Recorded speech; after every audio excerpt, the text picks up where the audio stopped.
So I'm gonna go to the garden, meet up with Sarah, and we're gonna harvest some greens for salad for lunch later. Then I'll look a little weak, maybe. You guys, tell me about your barefooting that's happening here. You like being one with the earth. Yeah, it's just really nice to, yeah, just squishy. You're gonna get dirty anyway, so you might as well just embrace it. It's good foot training too. That too. Crocs are the chosen footwear. It's like being barefoot. Crocs? Because it gets wet anyway. Croc, personally. She'll grab like stuff like this off these plants, like she was talking about, like the maintenance that's required on, like, say, the cilantro or like the parsley. Like if there are parts, like we talked about, the leaves being the solar panels of the plant. Like if they're damaged, one, I mean, that'd be like if your arm was broken, you'd be like, I gotta fix this thing, I gotta figure out like how I'm gonna do it. You're not just gonna continue to go on with life like that. So anyway, it's good to pop these guys off. It helps the health of the plant. So as we're going through, like in spaces like this, you know, if we're like popping these off, and then also like, oh, I see there's a weed here, there's a weed here. Like if we kind of do that maintenance while we harvest, then we're just helping our future selves, you know. Right. So broccoli, when you cut them, they still grow back and sprout. So I'll take these too for salad. They're really delicious. That honestly just popped up. I didn't mean to. They get a lot bigger, but something to look out for. These are not totally wasted, so it's nice to cut it at the top so then they can grow up the sides instead of right at the base like other plants. The more that you harvest early, the more that the plant is like, oh shit, like I gotta put out more flowers, I gotta put out more fruit because I want to put out more resilient. Yeah, so same thing with the basil. Like if you're constantly taking the basil flowers out, it's constantly putting out new leaves so that it can make new flowers eventually. So I believe it's a similar thing with everything, you know. The more that you're pruning it, the more that it's like, oh man, I gotta generate more so that I can ultimately put out seed. Well, you convinced me. Yeah. I love that basil. This guy's ready. The radicchio? Yeah. Green baby. Asian baby. She's got a green baby. Asian green baby. Come on.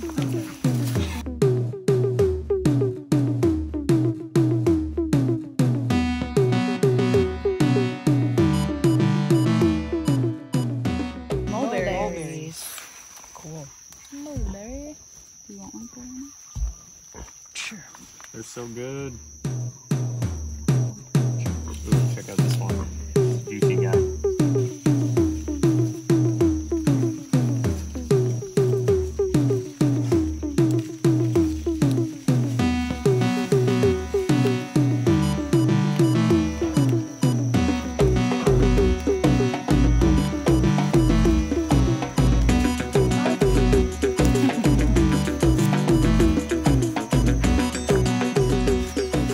What size of green beans do you typically harvest? About this size. These ones are just coming in, but these are still very small, so we wait for them to get a little bit bigger. They're tastier and just better to harvest that way. I think that makes it all right now. They hide a lot, so you always have to look deep into them. We usually keep the hanging ones at the top too. Not only are they inaccessible, but they're good to go to seed. So we let them dry up there and harvest after. So I'm gonna cut these leaves that are dying.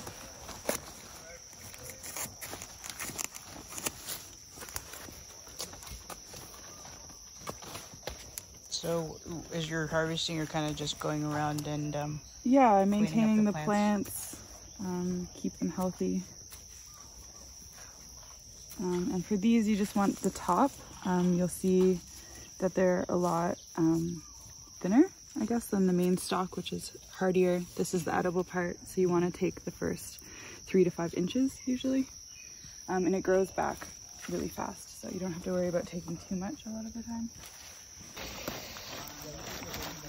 So green onions, you don't have to harvest the full stalk or from the root. You could just cut them because they will grow back. So these are nice and big. So yeah, we'll take 2. Let's take 2.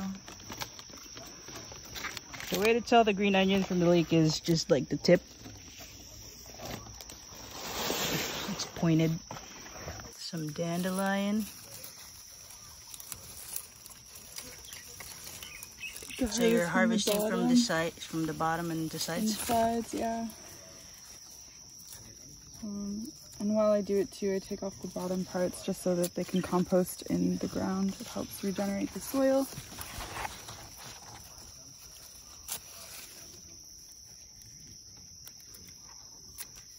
And for basil, you'll see two florets, I guess, on either side that are regrowing. So that's when you want to clip it and take off the flowers, and it'll help it get bushier and healthier. Hibiscus? This is hibiscus. I like to take the new growth florets. They're better in salads. They're nicer just generally to eat. They're thinner. And they do grow back really fast too. So you take these. And you don't want to take too much from one plant because it can stunt it in some ways. So you want to go through a little sparingly and just take what you think won't hurt the plant.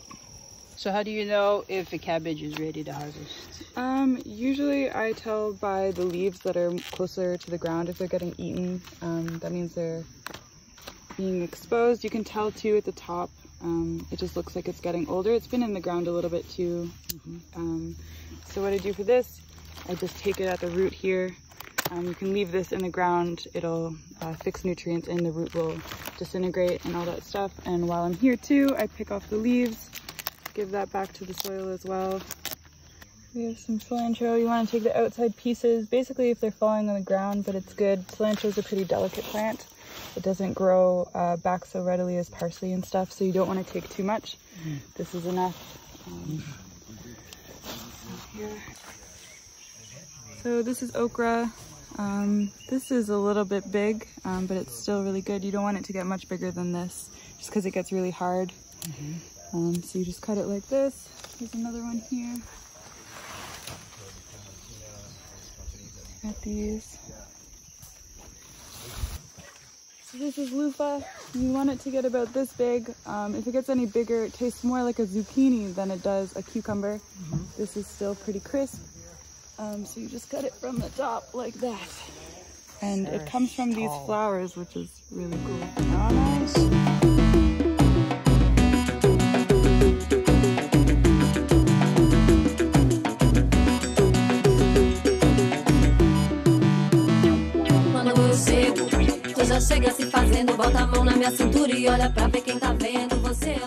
So here you have mustard greens.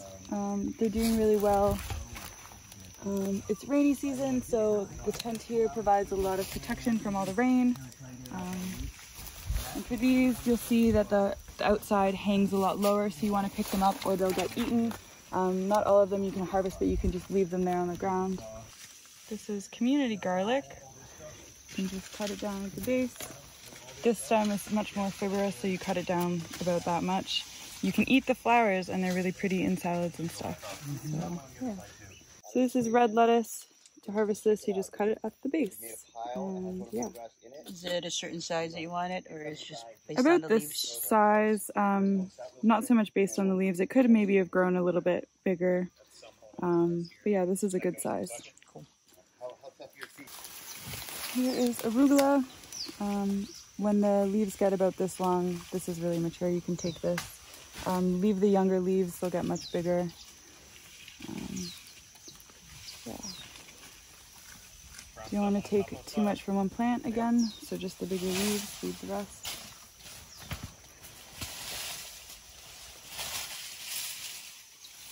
And try not to clip the baby leaves.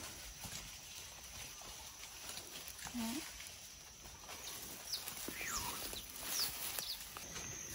Bush beans, they sometimes get pretty big. They grow in clumps. You have to search a lot to find them sometimes.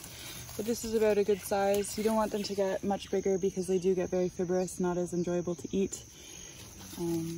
This is a good size.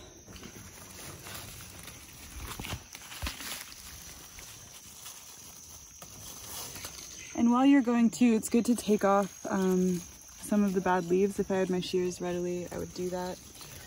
You can just leave them on the ground. It helps clean up the plant. Not as much energy is expended into dead leaves, and it just makes it easier for you to find the beans as well. Carrot picking amidst some weeds right now. It's not super weeded, but yeah, you can tell when they're ready. They kind of come out of the ground like this. You can see that the base is pretty wide. So we can go and pull it from the carrot, not from the stem, just because that'll likely snap if it's really deep. So try to get it from the base of the carrot and shimmy it out, and you got a carrot. Shimmy her out. Beautiful. Isn't it nice? Got Wonderful. Certain, just the color, or just you go by feel?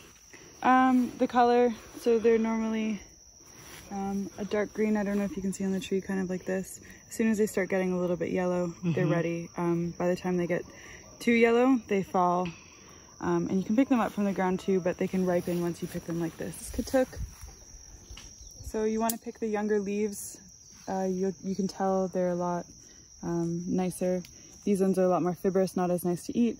So to harvest this, you can see the stem here, it's already been harvested just a centimeter above the next leaflet. So you can just do that, and you can eat all of this.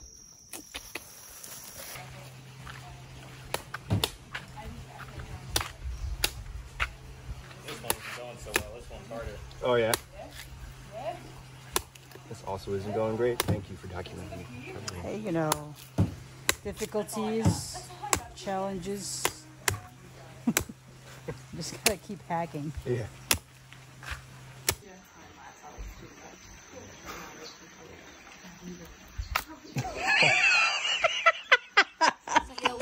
Pensar que eu te dou mole só porque eu sou legal. Se acha, pra mim tu não tem graça. Cola do meu lado pra fazer moral pros manos e se passa. Não é assim. All of them are pretty well separated. All of the things that you're using in salad obviously go in here.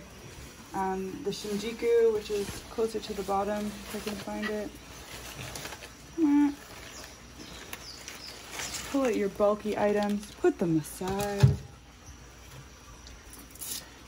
So you want to keep it in bite-sized pieces. That's a little bit big, so you just cut it in half. Get your compost bucket. Compost bucket, discard the ends. We give them to the chickens and pigs. For the arugula, I feel like you can just tear it down the stem sometimes. The katuk, same, you can just pull on the stem. Parsley and all the herbs go in a separate bowl. So you're separating salad greens, herbs, saute greens. Saute greens, and then any extra, so carrots and the bulkier items, I guess. Gotcha. Will go in their separate one. These don't need water. Everything else gets water and vinegar. Gotcha. So here we have today's harvest. So you can see Sarah separated it by the greens. These are our salad greens, lettuce, katuk, some of the chive flowers. These are the delicate greens that are, so you're not gonna put kale or mustard or brassicas in this. That is gonna go in cooking greens, which is over here. Chrysanthemum, or shinjuku as they call it. This one you can eat raw or sauteed. Here's a bowl for parsley or herbs, a lot of parsley, and some of the bulk ingredients that we have. So this harvest is just sitting in water with some vinegar to clean it and hopefully fight the rat lungworm disease here in Hawaii. Okay, so we're just gonna clean some of these veggies here. So I've got carrot. It's either the same principle for carrot, taro, yeah. Sweet potato, anything really, beets, anything that's from the ground, root vegetables. Typically I like to, well, Iris likes to put water in a bowl and just rub it all out. So you don't have to keep a water running, just like stick it in a bowl and scrape out the dirt. Actually, some of the dirt is kind of good for you too, anyways. So that's that. Then we've got some green beans over here too. Some of these have the tips. So we're just like taking it off. We process green beans. And you want to separate the green beans from the, the pole beans, which are these guys, from the bush beans.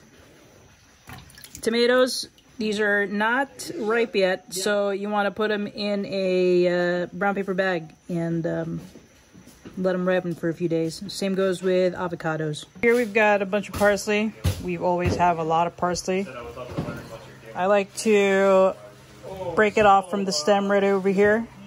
And then the stems we actually save for vegetable broth. You see here in the water, there's also some basil. Basil is actually very delicate and you don't really want it to stay in the water for very long. And you got to dry it right away. So now we've got the salad washed, rinsed, and prepped. So now I'm gonna go check out and see what yours is up to for lunch. This is baby's first butter mochi. No, banana mochi. Banana mochi, yeah. Have you baked before, Salvinija? Yes. Awesome. I like baking a lot. I've never made this before. I do like baking. Yeah, I like baking a lot. I have a sweet tooth, so. No, I've definitely done banana bread, but this was so, we had this yesterday. Yeah. And it was so good. It's like a different texture, but still has like super banana-y flavor. I really like it. So this might be something I'll bring home. Whoa, and it's all gluten-free. Right, yeah. Eggs and banana flour. Banana flour.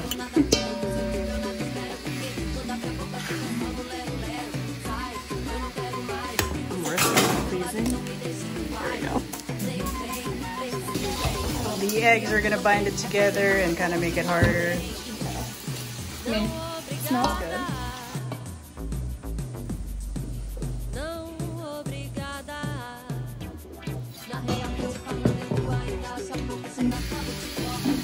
Got some taro burgers frying up. Here's what goes into taro burgers. Onion, carrots, turmeric, ginger. Any spice that I feel like in the day. I don't remember that one specifically because we have in the freezer.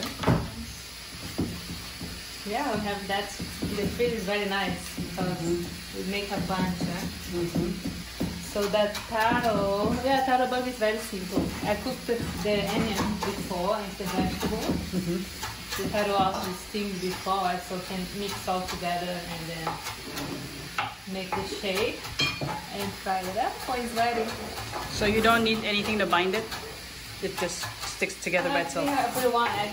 Cool. But doesn't really need milk, taro sticks very well there.